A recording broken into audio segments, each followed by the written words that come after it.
अस्सलाम वालेकुम।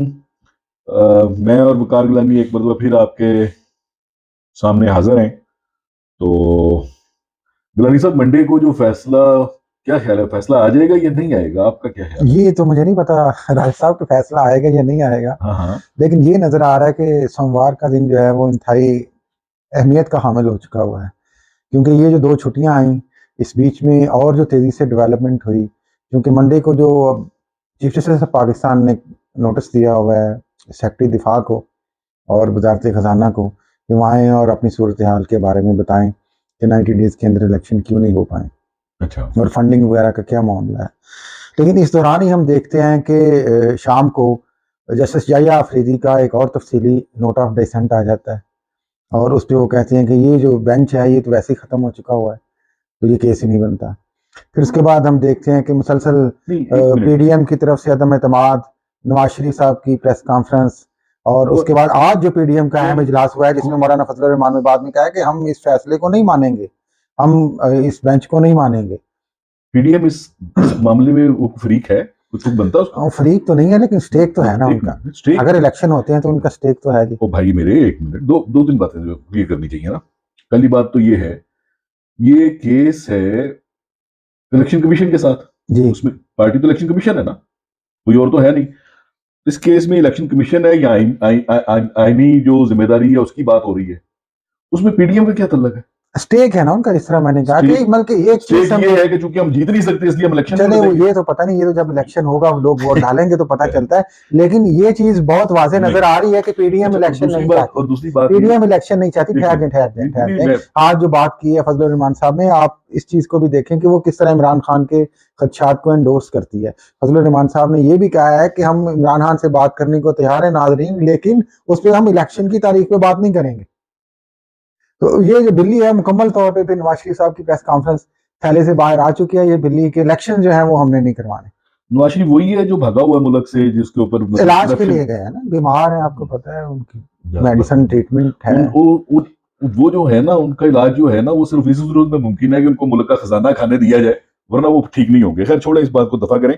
मैं जो बात करना चाह रहा हूँ, लेकिन एक उन्होंने कल बात की है, देखें उनकी जो दुखती रग है उनको भी समझे कि उन्होंने पहले तो वो बाजवा साहब से और फैज साहब से पूछते थे नाजरीन कि मुझे क्यों निकाला। अब कल उन्होंने साकिब निसार और उन जजेस से पूछा है कि भाई मुझे क्यों निकाला, पहले ये तो बता जाओ। उनका जो मसला है वो उनको बताया जाए, उन्हें क्यों निकाला गया। मकसद ये जो बार बार मैंने पहले भी आपसे अर्ज की थी कि पीएमएलएन चाहती है कि नवाज शरीफ को रिलीफ मिले, नवाज शरीफ इस इलेक्शन के दायरे में वापस आए, उनकी नाहली खत्म हो, उसके बाद इलेक्शन की तरफ देखी जाए। और अगर नवाज शरीफ नहीं वापस आते तो इमरान खान को भी नाहल किया जाए। उसके बाद इलेक्शन करवाएंगे, लिख कर दें, इन राइटिंग देंगे, उसके बाद इलेक्शन कराएंगे, आने दें नवाज शरीफ। ये तो पता नहीं, ये तो जब कोई बैठेंगे डायलॉग होगा ना, यही तो वो कहते हैं इलेक्शन पे बात ही नहीं होगी, बात ही खत्म हो जाती है उसके बाद। इलेक्शन क्यों नहीं करवाना चाहते? वैसे इलेक्शन इसलिए नहीं करवाना चाहते भाई, इनके पास, इनको तो 5% वोट नहीं पड़ने, इनको तो जूते पड़ने हैं। नहीं लोगों को आप क्या सराहना ना करें, मैं रियलिटी बता रहा हूँ, ये तो जब वोट मिलेंगे तो पता ये रियलिटी है भाई। ओ भाई मेरे, ये रियलिटी है, हो जाती है। ये तो इलेक्शन वाले दिन रिजल्ट आते हैं ना, आप पहले से अंदाजे ना लगाएं कि लोगों के दिलों में क्या है। जो मैं देख रहा हूँ जी, कल भी वो एक बंदर सा आया था तारा। नहीं इस तरह के अल्फाज आप ना इस्तेमाल करें, मेरा ख्याल है। मैं नहीं, ये मैं कंडेम करता हूं, आप कंडेम करें, लेकिन मैं यहाँ पे आपको मरियम इन्होंने सरीहन सुप्रीम कोर्ट की तौहीन की है जी, बिल्कुल क्लियर कट की है। वो कैसे? आपको नहीं पता? नहीं, उन्होंने ये कहा है कि जब जब तारड़ आएगा, जब जब सजाद अली शाह आएगा तब तक तारड़ आएगा। सजाद अली शाह की हिस्ट्री पता है आपको? वो तो एक एपिसोड 1997 का आपको याद है। उस जितना अपराइट बंदा पाकिस्तान की हिस्ट्री में दूसरा जज कोई नहीं आया। हाँ, लेकिन देखें उस पार्टी के लिए तो कंट्रोवर्शियल थे ना। यही तो प्रॉब्लम है, ये पार्टी थोड़ी है। Noon League is not a political party, make it clear. क्या है फिर? मफाद परस्तों का टोला है, हर दौर में मफादात के लिए इकट्ठा हुआ है। अरे इसको इकट्ठा किसने किया था जी? जियाउल हक ने। तो आप पीटीआई को किसने इकट्ठा किया था? किसने? बाजवा साहब और शाह साहब ने, पाशा साहब ने। पीटीआई तो पिछले 26 साल से रियलिटी है यार, खुदा का वास्ता है। रियलिटी दोनों ही 26 साल से रियलिटी है, दोनों ही रियलिटीज हैं। अब हमें ये बात सोचनी चाहिए और पाकिस्तान के अवाम को भी। आज जब नवाज शरीफ साहब भी बात करते हैं इस चीज की कि 2018 की पॉलिटिकल इंजीनियरिंग की बात करते हैं, देखें आपने 2018 में एक जज के फैसले को फायर किया हुआ है, 1988 में इंजीनियरिंग एक जज के फैसले के ऊपर फायर किया हुआ है, आपने बेनजीर तब फुल बेंच क्यों बिठाया? देखें ये बात सुने, नवाज शरीफ एक जज के फैसले के ऊपर जिसने कहा जी इसकी गारंटी दे इसकी जिंदगी की, अगर अतर इसको मिनल्ला साहब अतर मिनल्ला साहब ने कहा था अगर इनको कुछ हो गया तो कौन जिम्मेदार है, क्या किसकी, हाँ ठीक है, अतर मिनल्ला साहब अपनी जिंदगी की गारंटी दे सकते हैं कि अगला घंटा रहेंगे या नहीं रहेंगे? वो तो कोई भी नहीं दे कोई भी नहीं सकता। दे सकता ना, कॉमन सेंस की बात है आपको ना। पता ही नहीं, ये तो एक्सक्यूजेज ये होते तो हैं ना, देखें ना, इस किसी तरह को ना अगर करें ना, रिलीफ देना देखें हो। गिलानी साहब ना इंज ना करें, पाकिस्तान में ठीक आपको है पता है जी। अदलिया और इतनी भी सजाद आसान अली नहीं है। शाह, सजाद अली शाह, ये मैं बाकायदा तौर पे मैं अपने वहां मतलब ये क्या सुनने वालों को बताना चाह रहा हूं, मैंने अपनी मतलब मैंने कोई तकरीबन मेरे ख्याल में 14-15 साल मैंने कोर्ट रिपोर्टिंग की है, उस जितना अपराइट जज मैंने आज तक कोई दूसरा नहीं देखा, कसम खाकर कह सकता हूं उसकी। इतना अपराइट आदमी था, जब उसने पहला फैसला, उसने आपको पता है जब उसकी बेनजीर की जब असेंबली टूटी थी, उसने डिसेंडिंग नोट दिया था जिसमें उसने कहा था कि पंजाब का वजीर मतलब जब अपना प्राइम मिनिस्टर की असेंबली टूटती है तो बहाल हो जाती है, सिंध का टूटती है तो बहाल नहीं होती। ही वॉज द ओनली जज जिसने डिसेंडिंग नोट दिया था। उस वक्त भी रफीक तारड़ साहब ब्रीफकेस लेकर पहुंचे थे, और उसका सबूत क्या है? उसका सबूत ये है, लाहौर लमरा हाल में एक फंक्शन था जहां पर सजाद उसने जस्टिस नसीम हसन शाह, जस्टिस नसीम हसन शाह ने वहां पे खड़े होकर ये मतलब नेशन में छपा हुआ है, मैंने खुद अपने हाथों से मैंने ये कवर किया था, वहां पे सजाद नसीम हसन शाह साहब क्या फरमाते हैं, सबक चीफ जस्टिस हाँ साहब, जी। वो कहते हैं अवाम को कि जी आप लोगों ने तो इनको अब दोबारा वोट दिए है ना, मेरे पास तो ये जब आए थे, जब इनकी असेंबली टूटी थी तो मैं उस वक्त ही इनको मतलब मैंने बहाल कर दिया था, खुद कह रहे हैं चीफ जस्टिस। और उसके बाद वो क्या कहता है, नसीम हसन शाह साहब फरमाते हैं, जरा वो सुने, वो कहते हैं कि उस वक्त जब सारे जज जो थे वो परेशान थे, तो ये तारड़ साहब कोई आम आदमी नहीं है, इन्होंने उनको कन्विंस किया था। ये ऑन रफीक रिकॉर्ड तारड़ साहब। जी, रफीक तारड़ साहब। रफीक तारड़ वो बंदा था, बदकिस्मती थी हम लोगों की कि हमारा वो सदर बन गया, वो तो इस काबिल ही नहीं था, वो तो जज बनने के काबिल नहीं था, वो तो मुंशी था इनका नवाज शरीफ वगैरह का, मुंशी था उनका, उसको जज बनाया गया। उसने आज आज उसका पोता जो है वो भी यही बात कह रहा है, तारीख तो हरा रही है अपने आप। करीब तो आ रही है ना। तो इस तरह ना करें ना, जो फैक्ट्स हैं फैक्ट्स पे रहें सर, ऐसे नहीं लेकिन होता। ये चीज देखें वाज़ेह है कि देखिए पूरी फुल आप हिस्ट्री को डिस्टोर्ट करोगे, हिस्ट्री आपको डिस्टोर्ट कर देगी भाई। फ्लैज एक कैंपेन बनाई जा रही है चीफ जस्टिस के खिलाफ, और कोशिश ये है कि वो ये फैसला ना दें कि इलेक्शन जो है वो 30 अप्रैल को करवाए जाएं। इलेक्शन, अच्छा मुझे ये बताएं, अगर इलेक्शन 30 अप्रैल को होते हैं तो चीफ जस्टिस को क्या फायदा है? उससे तो कोई फायदा नहीं, लेकिन क्या स्टेक होल्डर्स को तो नुकसान है जो चाहते हैं कि ना यार इलेक्शन आइन हो। क्या कह रहा है?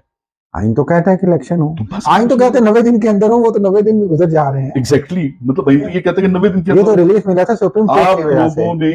लोगों ने अपने देखें, बात सुने, मैं जो बात कहता हूं ना कि ये पॉलिटिकल पार्टी नहीं है, मैं इस वजह से कहता हूं, मियां नवाज शरीफ का कल भी, आप माफ कीजिएगा, मैंने नौजवानी में मैंने एमएसएफ की सियासत भी की हुई है, मैं इनके करीब रहा हूं, मैंने इनको बड़ा क्लोजली देखा हुआ है।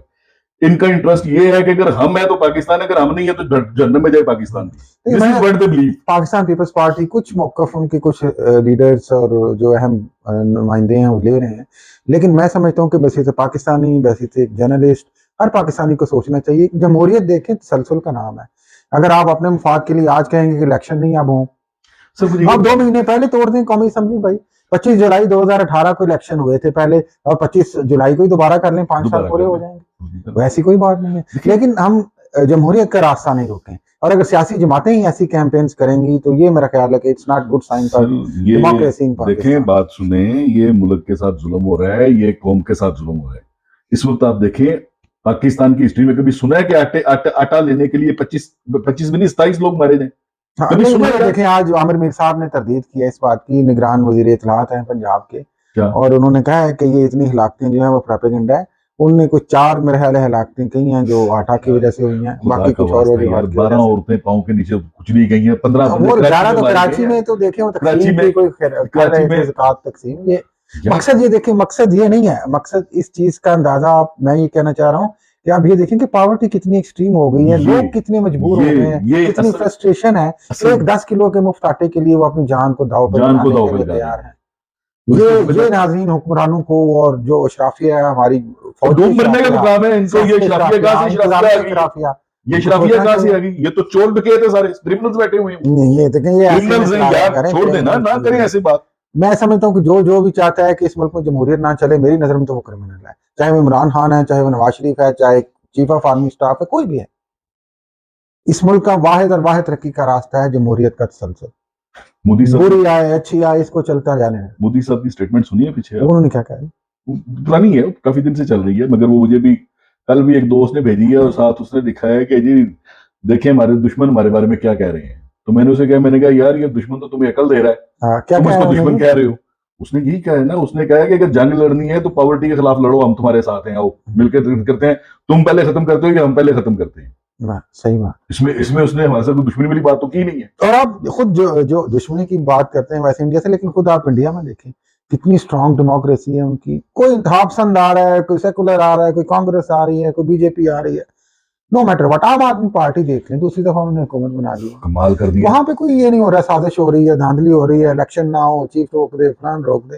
भाई जमहूरियत है, लोग जिसको मंतखब करते हैं उसको आने दो, 5 साल बाद मुकर्रर मुद्दत में लोगों को फैसला करने दो कि ये बंदा सही था गलत था। यही चीज अगर इमरान खान के साथ की जाती है, उस वक्त 4 साल वो पूरे कर चुके थे, 1 साल और उनको दिया जाता और लोग शायद उनको नापसंद करते, और लोग उनकी कारकर्दगी से उस वक्त खुश नहीं थे।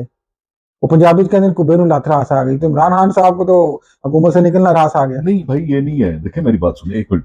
तो ये जो इंजीनियरिंग हम कर रहे हैं ना, ये नहीं होनी चाहिए ना। मकसद ये है कि बाजवा साहब को अगर अपनी कुर्सी का खतरा था, जो खुल के बात अब सामने आ रही है कि शायद वो उन्हें निकाल देंगे इमरान खान बतौर वजीर आजम और नया चीफ अपॉइंट कर देंगे, और ये सारी साजिश। अच्छा मुझे एक साल सवाल का जवाब दें।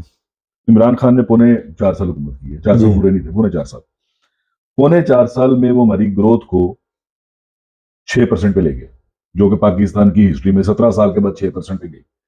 अगर उसको 1.25 साल मजीद करने देते, अगर वो इस ग्रोथ को 8% पे ले जाता, ये कहीं स्टैंड करते ही है? पीडीएम कहीं स्टैंड करते? वो तो अवाम ने फैसला करना था। नहीं मेरा सवाल है ना, लेकिन आपने तो वो मौका ही नहीं दिया ना। मेरा एक सवाल है ना, तो ये पीडीएम कहीं स्टैंड करती? शहबाज शरीफ के ऊपर फर्द जुर्म लगनी थी, उसने शहबाज शरीफ अंदर हो जाता उस केस में, या उसको सजा हो जाती। क्लियर कट केस था ये। अब आप कहेंगे जी, मतलब आप फिर कहेंगे कि नहीं, कोई क्या कहना चाहिए, बैलेंस रखना चाहिए। बैलेंस क्या रखना चाहिए यार? क्लियर कट केस था, बंदे मार दिए, टीटियां तो नहीं मरी ना, कि टीटियां भी मर गई हैं? जो बैंकों की टीटियां हैं वो तो नहीं मर गई ना? टीटियां कहां से मर गई? वो तो जिंदा है ना, ठीक है ना। आज भी दुनिया के किसी भी कोर्ट में, किसी भी अदालत में आप उसको ले जाएं, मैं चैलेंज करता हूं, अगर ये छूट गए तो मुझे जूते मार लेना पकड़ के। बात ये नहीं है भाई, बात देखिए हकाइक पे बात होनी चाहिए, जज्बाती नहीं हो रहा यार, मैं हकाइक की बात कर रहा हूँ, हकाइक की बात कर रहा हूँ यार, खुदा का वास्ता है। लेकिन मैं इसलिए अर्ज करता हूँ राजा साहब, हकाइक जो है वो अवाम के सामने रखें और जमहूरियत को आगे बढ़ाएं और लोगों को खुद फैसला करने दें। कौन अच्छा है कौन बुरा है। अच्छा जो बात ये है, आपके कॉल ज़हनी इनकलाब तो पहले ही आ चुका हुआ है ना, तो जमहूरियत का आना फायदेमंद होगा ना, लोग बेहतर तरीके से फैसला कर पाएंगे। सर मेरे ख्याल में अब ज़हनी इनकलाब जो है ना वो किसी काम का नहीं रहा, अब इनको प्रैक्टिकली इनकलाब लाना पड़ेगा। लेकिन जो अभी तक की सूरत हाल देखें, ये कोई मुल्क के लिए अच्छी नहीं है। सोमवार की सूरत हाल पैदा हो रही है। स्टूडेंट हूँ हिस्ट्री का, इसलिए हिस्ट्री के वाले से एक बात करना चाहूंगा माजरत के साथ। जी बात यह है भाई, 1947 में जब पाकिस्तान आजाद हुआ था ना, तो ये हमें सारा झूठ पढ़ाया गया जी हमने बड़ी कुर्बानी दी, हमने कोई कुर्बानी नहीं दी। मतलब जब पाकिस्तान बन गया, जब हिजरत हो रही है, उसमें हिंदुओं सिखों ने अगर किसी को मार दिया तो वो मुल्क की कुर्बानी तो नहीं हुई ना। देखिए अल्टीमेटली तो मुल्क के लिए हुई ना, मतलब एक काज के लिए थी ना। खैर आप कहना क्या चाहते हैं? मैं ये कह रहा हूँ, उस वक्त भी हमारी कौम सोई हुई थी। कायदे आज़म बार बार कहते थे कि भाई वो सो सकते हैं क्योंकि उनकी कौम जाग रही है, मैं नहीं सो सकता क्योंकि मेरी कौम सो रही है। तो फैक्ट ये तो बड़ी सीधी सीधी सी बातें हैं। उस वक्त भी हमने कुर्बानियों से बचा, ये कुर्बानी हमें अब देनी पड़ेगी, इसके बगैर गुजारा नहीं होगा। मेरा ये एनालिसिस है, सही, इसके बगैर गुजारा नहीं होगा। और ये कुर्बानी देंगे तो अगली नस्लें जो है ना वो सुक्का सांस ले सकेंगी, वरना यकीन करें आने वाली नस्लें जो है ना वो हमें पता नहीं किन किन अलकाबात से नवाजेंगी। मेरा तो ये एनालिसिस है। चलिए खैर ये देखते हैं, अल्लाह ताला इस मुल्क पर रहम फरमाए। और सोमवार का दिन जिस तरह चीफ जस्टिस ऑफ पाकिस्तान ने कहा था कि अच्छी खुशखबरियां लेके आए, अल्लाह करे कि अच्छी खुशखबरियां हो। यार मुझे अभी तक ये समझ नहीं आ रही कि पीडीएम का ये कहना कि हम नहीं मानेंगे। देखिए वो तो पार्टी ही नहीं है ना, लेकिन उनका स्टेक है ना कि वो नहीं इलेक्शन चाहते, ये तो बात वाज़ेह हो चुकी है। वो तो ठीक है, but they are not party to that case. नहीं मानेंगे इसका क्या मतलब? मकसद ये कि इलेक्शन की तारीख ना दें। चीफ जस्टिस तो बहुत अच्छे हैं, इलेक्शन की तारीख दे दें तो बहुत बुरे हैं। तो इसको आप जस्टिफाइड समझते हैं? Not at all.